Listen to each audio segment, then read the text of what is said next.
અમરેલીના જાફરાબાદમાં માછીમારોની દરિયાઈ સુરક્ષાને લઈને જાગૃતિ કાર્યક્રમ યોજાયો હતો। જાફરાબાદ મરીન પોલીસ સ્ટેશન દ્વારા ઓડિટોરિયમ હોલ ખાતે યોજાયેલા કાર્યક્રમમાં માછીમારોને દરિયામાં માછીમારી દરમિયાન રાખવાની સાવચેતી અને કટોકટીની પરિસ્થિતિમાં બચાવ અંગે માર્ગદર્શન આપવામાં આવ્યું હતું।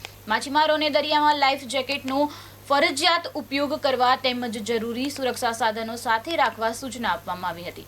દરિયામાં કોઈ પણ કટોકટી સર્જાય ત્યારે તાત્કાલિક પોલીસ અને સંબંધિત સુરક્ષા એજન્સીઓને જાણ કરવા પણ અપીલ કરાઈ હતી। કાર્યક્રમમાં અમરેલી જિલ્લા પોલીસ અધિક્ષક સંજય ખરાત સહિત સમાજના આગેવાનો, માછીમારો અને ગ્રામજનો મોટી સંખ્યામાં ઉપસ્થિત રહ્યા હતા। ત્યારે મરીન પોલીસે માછીમારોની સુરક્ષા માટે આવા જાગૃતિ કાર્યક્રમો સતત યોજવાની વાત કરી હતી।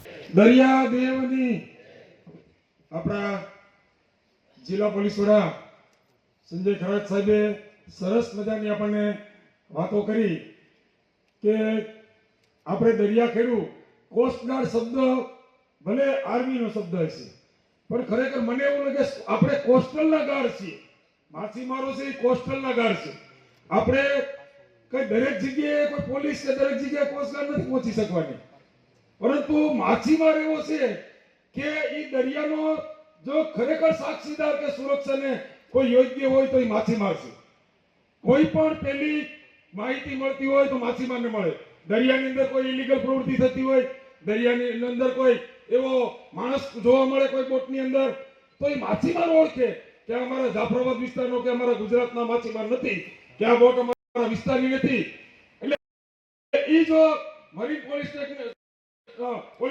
કે કોસ્ટગાર્ડ તો જે રીતે સરે એકદમ હળવાશથી જે રીતે શરૂઆત કરી, મને એવું લાગે છે કે એક અધિકારી તરીકે નહીં પણ એક સામાન્ય નાગરિક કદાચ હું તમારા ત્યાં પણ બેઠી હોઉં ને તો મને એવું લાગે કે કોઈ અમરેલી જિલ્લાના કોઈ પણ એક મોટા અધિકારી, અને ખાસ કરીને અમે જેમ પોલીસ ડિપાર્ટમેન્ટમાં છીએ તો અમારા પોલીસ વડા એ છે અમરેલીથી જાફરાબાદ આવી અને તમારી સાથે જે સુરક્ષા બાબતોનો એક સેમિનાર કરવાના હોય તો એમને સાંભળવો એક લાવવો છે।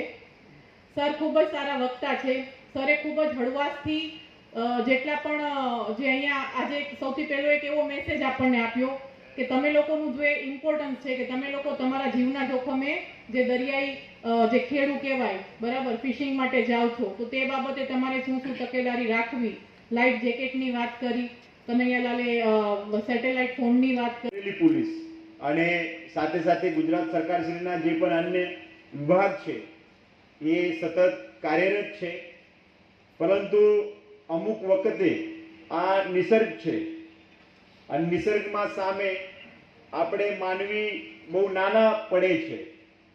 ગયા વર્ષે આ દિવસોમાં મને તારીખ હજી યાદ છે, 19 તારીખ હતી અને તે દિવસે આપણા ત્યાં એક દુર્ઘટના બનવા પામેલ હતી, જેમાં આપણા વિસ્તારના 2 અને બાજુના જિલ્લામાંથી 1 આમ કરીને કુલ 3 બોટ પાણીમાં ખરાબ વાતાવરણના કારણે ડૂબી ગઈ હતી। અને આમાં અમુક પ્રશાસનને પણ અને આપને પણ અને સરકારને પણ કદાચ એવી મુશ્કેલી રહે છે કે આમાં કરાય તો શું કરાય। 25 થી 35 માઇલ સુધી, નોટિકલ માઇલ સુધી કોઈ જીવિત વ્યક્તિ અંદર હોય તો ત્યાં સુધી આપણે કદાચ કોસ્ટગાર્ડના મદદ સિવાય પહોંચવાનું બહુ મુશ્કેલ બને છે।